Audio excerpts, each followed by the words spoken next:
स्वागत है दोस्तों आप सभी का हमारे YouTube चैनल पर। और आज मैं आपको क्लास 10th का NCERT बुक प्रश्नावली 14.3 का क्वेश्चन नंबर 1 बताने जा रहा हूँ। तो जैसा कि आपको पता होगा कि इससे पहले वाले वीडियो लेक्चर में मैंने आपको माध्यिका का कुछ उदाहरण बताया था और आज मैं आपको प्रश्नावली 14.3 का क्वेश्चन नंबर 1 बताने जा रहा हूँ। तो क्वेश्चन इस प्रकार से है, जैसा कि आप देख रहे हैं जो क्वेश्चन दिया गया है। तो क्वेश्चन में कहता है निम्नलिखित बारंबारता बंटन किसी मोहल्ले के 68 उपभोक्ताओं की विद्युत की मासिक खपत दर्शाता है।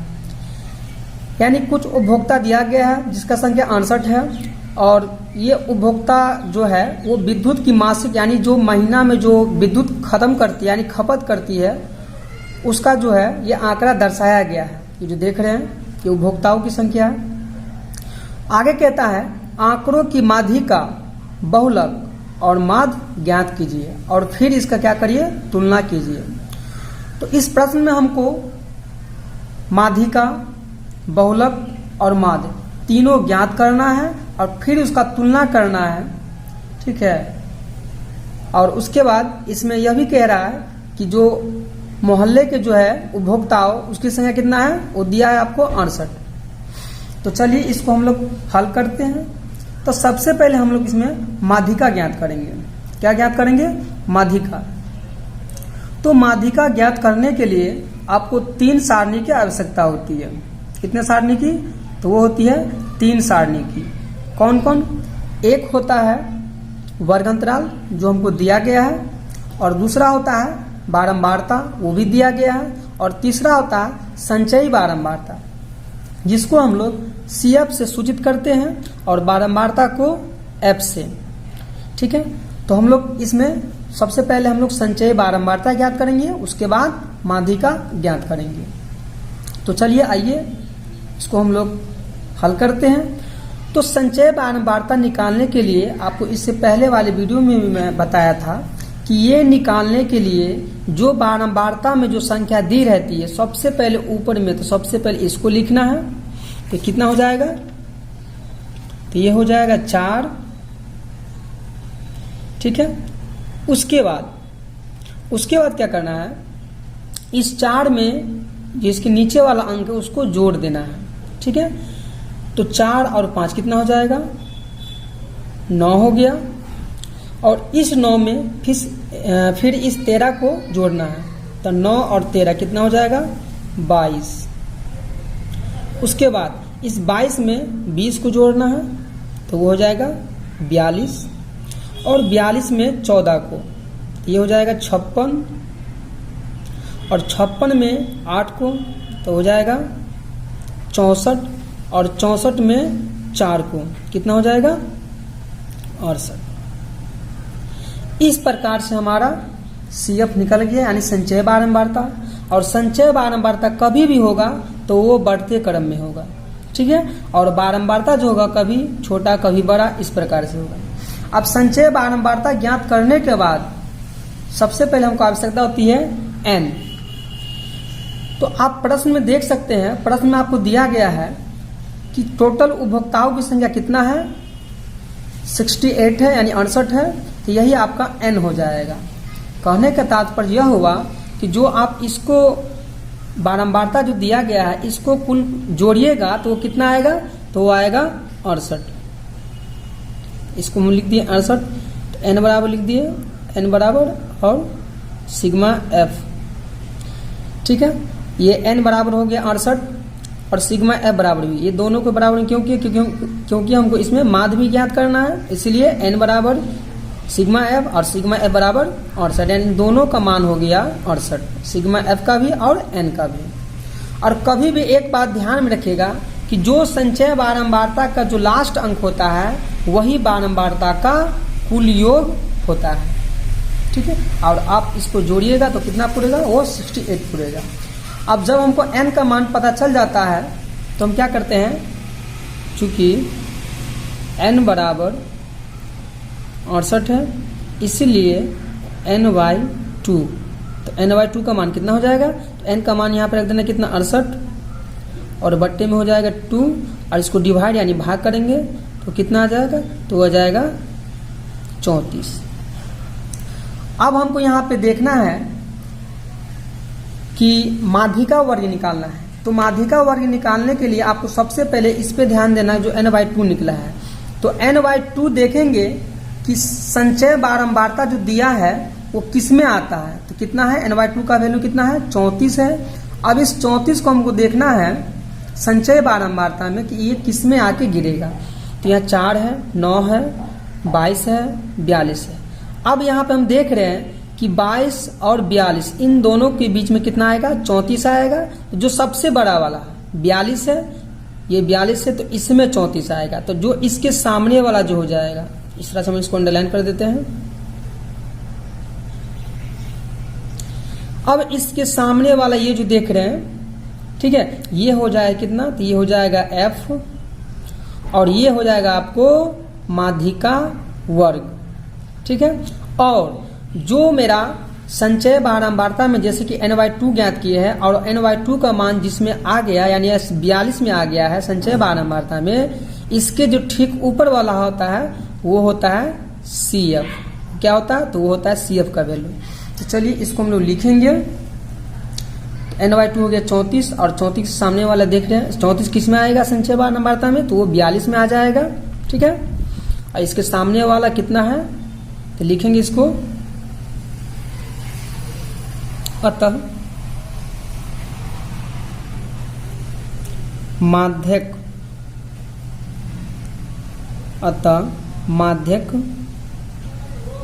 वर्ग बराबर कितना हो जाएगा, 125 से 145, ठीक है।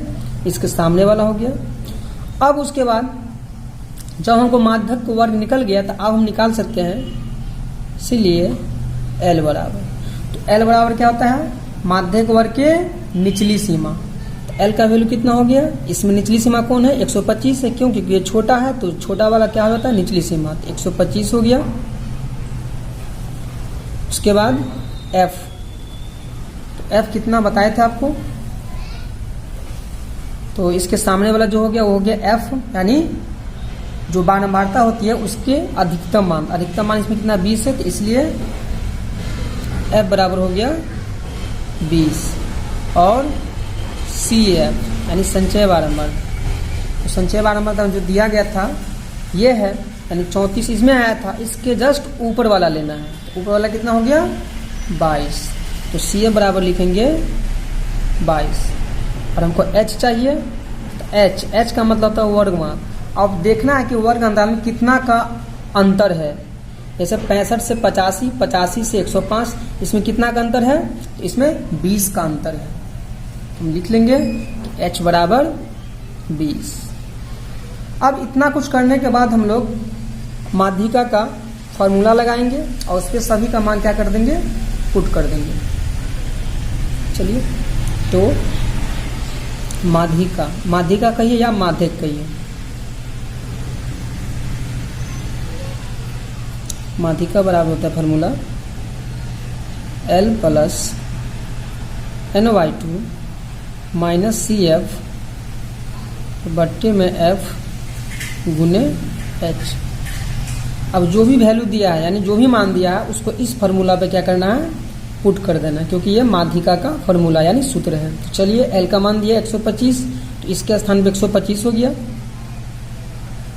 प्लस है n/2 का मान दिया है, n/2 का मान कितना है 34, माइनस CF का मान है 22 बट्टा F का मान है 20 और गुने H का मान भी है 20।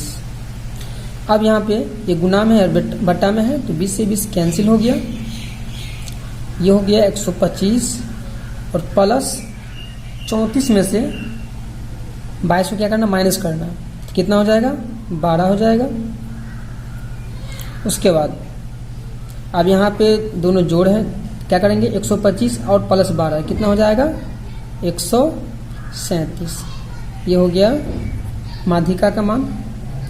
अब हमको इसी में बहुलक ज्ञात करना है। क्या ज्ञात करना है, बहुलक। तो सबसे पहले बहुलक ज्ञात करने के लिए हमको दो सारणी की आवश्यकता होती है। एक होती है वर्ग अंतराल और एक होता है बारंबारता। तो दोनों हमको दिया गया है, तो हम क्या निकालेंगे, बहुलक इसका ज्ञात करेंगे। तो चलिए आइए इसका हम लोग बहुलक ज्ञात करते हैं।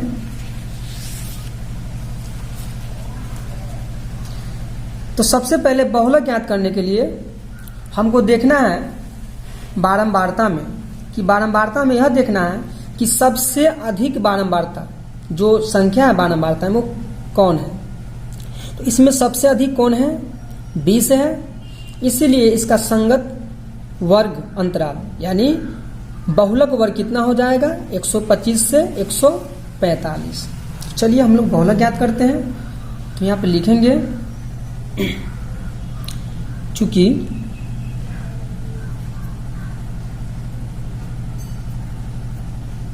बहुलक वर्ग बराबर कितना हो जाएगा, 125 से 145। तो यहाँ पे हम लोग बहुलक वर्ग निकाल चुके हैं। कैसे, तो जिसमें बारंबारता में जो सबसे ज्यादा अंक होता है उसके सामने वाला जो होता है वो उसका बहुलक वर्ग होता है। जब हमको बहुलक वर्ग पता हो गया तो हम L आसानी से निकाल सकते हैं। तो L का मान इसमें भी होता है, L बराबर होता है जो बहुलक वर्ग होती है उसकी निम्न सीमा। तो निम्न सीमा मतलब कम वाला। अब यहाँ पे देख रहे हैं 125 से 145 है, तो ये ज्यादा हो गया और ये कम हो गया। तो जो कम वाला होता है वही उसका L हो जाता है। तो L हो गया 125। अब हमको इसमें F1 का मान निकालना है। तो F1 कितना हो जाएगा, F1 हो जाएगा जो बारंबारता में जो सबसे अधिकतम मान होता है वही उसका F1 हो जाता है। तो सबसे अधिकतम मान कितना, 20 है, आप देख सकते हैं। तो F1 हो जाएगा 20। उसके बाद FO, अब यहाँ पे FO आ गया। तो FO जो होता है जो बारंबारता में सबसे अधिकतम मान होती है उसके ठीक पहले वाला बारंबारता, इसके ठीक पहले वाला कौन है, 13 है। तो FO हो जाएगा 13। उसके बाद F2 निकालेंगे। और F2 तब होता है कि जब हम देखेंगे कि बारंबारता में जो सबसे अधिकतम मान है उसके ठीक बाद वाला, FO हो जाएगा ठीक पहले वाला और F2 हो जाएगा ठीक बाद वाला। तो इसके ठीक बाद वाला कौन है, 14 है, इसलिए F2 हो जाएगा 14। और हमको अब चाहिए H का मान। तो H यानी वर्ग माप। अब इस दोनों में देखना है कितना का अंतर है। तो कितना का, 20 का अंतर है। तो H हो जाएगा 20। अब आगे हमको जब इतना मान निकालने के बाद हम लोग बहुलक का फॉर्मूला लगाएंगे। इसीलिए बहुलक बराबर,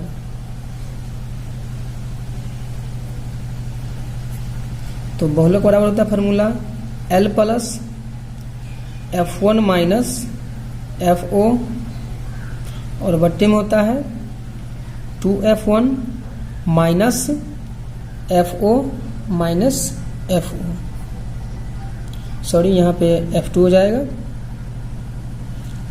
ये कोष्ट गुणे में कितना होता है, H होता है। अब जो भी मान हमको दिया गया ऊपर में, ये बहुलक का फॉर्मूला है, सूत्र है, इस पे पुट कर देंगे सबका मान। तो L का मान कितना होंगे, 125। तो यहाँ पे 125। उसके बाद F1 का मान कितना है, 20। तो ये हो गया 20 और माइनस FO का मान कितना है, 13।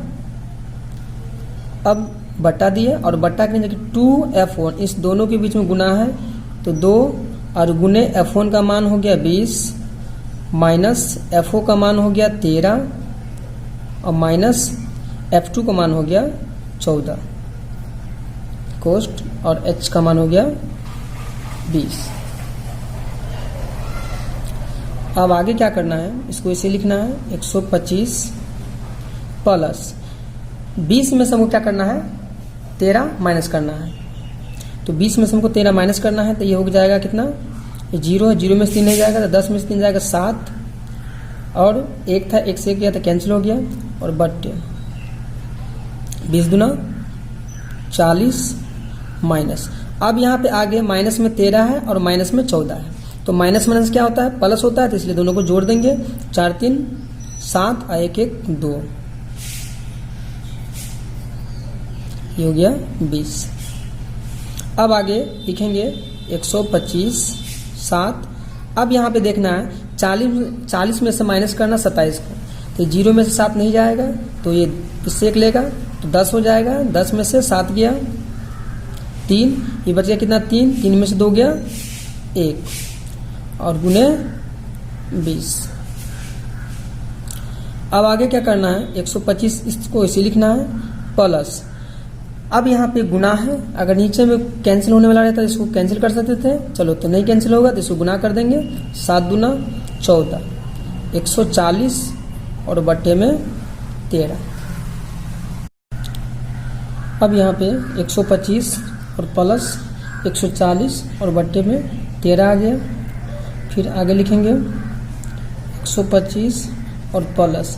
अब इस 140 में 13 से क्या करना है डिवाइड करना है, तो यहाँ पे हम बगल में डिवाइड करके रखें तो यह आ जाएगा 10.76 दशमलव का 2 अंक ले है। अब आगे क्या करना है इस दोनों को ऐड कर देंगे, ठीक है। तो ये ऐड करने के बाद आ जाएगा 135.76। तो ये हो गया आपका किसका बहुलक आंसर। अब इसी प्रश्न में हमको माध्य ज्ञात करना है। तो माध्य 3 विधि से ज्ञात किया जाता है। एक होता है प्रत्यक्ष विधि, एक होता है कल्पित विधि और एक होता है पग विचलन विधि। तो तीनों विधि में से आप किसी एक विधि का प्रयोग कर सकते हैं, तीनों में से। तो चलिए आइए हम लोग प्रत्यक्ष विधि से माध्य इसमें ज्ञात कर लेते हैं। तो प्रत्यक्ष विधि से माध्य ज्ञात करने के लिए ये हम एक सारणी बढ़ा दिए वर्ग चिन्ह जिसको x से सूचित करते हैं, और दूसरा हो गया f गुने x, यानी ये हो गया बारंबार का f का पूरा मान और ये हो जाएगा x का मान, ठीक है। तो सबसे पहले ये कैसे निकालते हैं। अब यहाँ पे हमको वर्ग चिन्ह निकालना है। तो वर्ग चिन्ह निकालने के लिए सबसे पहले क्या करते हैं, फॉर्मूला होता है इसका, वर्ग चिन्ह बराबर ऊपरी सीमा और प्लस निचली सीमा और बट्टे में 2। यानी ये जो वर्ग अंतराल देख रहे हैं ये हो गया निचली सीमा और ये हो गया ऊपरी सीमा। इन दोनों को जोड़ देंगे और 2 से क्या कर देंगे भाग देंगे, तो उसके बाद हमारा ये वर्ग चिन्ह निकल जाएगा। तो इन दोनों को हम जोड़ेंगे तो कितना आ जाएगा, तो आ जाएगा 150 और 150 में हम 2 से क्या करेंगे डिवाइड करेंगे, ठीक है, यानी भाग करें तो आ जाएगा 75। कितना आ जाएगा 75 आ जाएगा। इस प्रकार से इस दोनों को जोड़ेंगे तो आप डिवाइड करेंगे तो ये हो जाएगा 95। उसके बाद हो जाएगा 115 और फिर हो जाएगा 135। उसके बाद इसका निकालेंगे तो ये हो जाएगा 155। इसके बाद 175। उसके बाद हो जाएगा 195। इस प्रकार से हम लोग वर्ग चिन्ह निकाल लिए हैं। इस दोनों को जोड़ना है और 2 से डिवाइड करना, सब में ये क्रिया करना है। अब हमको चाहिए क्या f गुने x। ये हो गया f का वैल्यू और ये हो गया x का वैल्यू। अब इस दोनों क्या करना है गुना, क्योंकि यहाँ बोल रहा है f को x से गुना करिए, तो इसको इससे गुना करेंगे, ठीक है। तो ये हो जाएगा 300, ठीक है, और इसको इससे गुना करेंगे तो हो जाएगा 5 25, 5 9 5 45, ये हो जाएगा कितना 475। उसके बाद फिर 115 गुना करना आप 13 से, ठीक है, तो ये हो जाएगा 1495 और फिर 135 को गुना करना है 20 से, तो ये हो जाएगा 2700 और फिर गुना करना है 155 को 14 से, कितना हो जाएगा, ये हो जाएगा 2170 और फिर 175 को गुना करना है 8 से, तो ये हो जाएगा 1400 और उसके बाद गुना करना है 195 को 4 से, तो ये हो जाएगा 780। अब इतना करने के बाद हम लोग क्या करेंगे, इसको जोड़ेंगे, ठीक है, यानी इसको ऐड करेंगे। तो इसको क्या लिखेंगे, इसको लिखेंगे सिग्मा एफ एक्स। अब इसको हम लोग कुल जोड़ेंगे चलिए जोड़ते हैं इसको। तो ये हो जाएगा 5 5 5 10 10 10 का हो जाएगा 0, ठीक है, 1 बच गया। 9 7 16, 16 और 7 23, 23 और ये हो जाएगा 23 और 8, यह आएगा आपको 31, 31 1 32 के 2, ठीक है, 32 के 2 कितना बच गया, 3 बच गया। अब इसको जोड़ेंगे, 4 3 7, 7 4 11, 11 और 7, 11 7 हो गया 18, 18 1 19, 19 और 4 23 और 23 और 7 30, 30 और 3 33, 3 हो गया, फिर 3 बच गया। उसके बाद 2 1 3, 3 और 2 5, ठीक है, 5 5 1 6, 6 और 3 9, यह आ गया 93 20। अब क्या करेंगे, तो हम लोग माध्य बराबर जानते हैं। अब हम लोग माध्य बराबर लिखेंगे, चूंकि माध्य बराबर लिखेंगे सिग्मा fx बट्टे सिग्मा, यहाँ पे हम लोग लिख लिया माध्य बराबर, क्या लिखे हैं, माध्य बराबर लिखे हैं सिग्मा fx बट्टे सिग्मा f। अब इसका मान पुट कर देना, ठीक है। तो सिग्मा fx का मान है 93 20, ठीक है, और सिग्मा f का मान है कितना 68। अब इतना में इतना से डिवाइड करेंगे, तो इतना यानी 93 20 में अगर 68 से हम डिवाइड करेंगे तो यह आ जाएगा, एक बार में लग जाएगा, ठीक है। तो ये आ जाएगा 137.05, ठीक है। तो इस प्रकार से आप डिवाइड देकर देख लीजिएगा, 137.05 लगभग में आएगा। तो आप अभी जो माध्य बहुलक माध्यिका निकाले थे, तो लगभग में कहता था क्वेश्चन में कि तीनों को तुलना करिए, तो इसमें यदि हम तीनों आंसर का तुलना करें तो लगभग में सबका बराबर आता है। इस प्रकार से आपका ये माध्य बहुलक ज्ञात हो चुका, माध्य बहुलक और माध्यिका ज्ञात हो चुका है।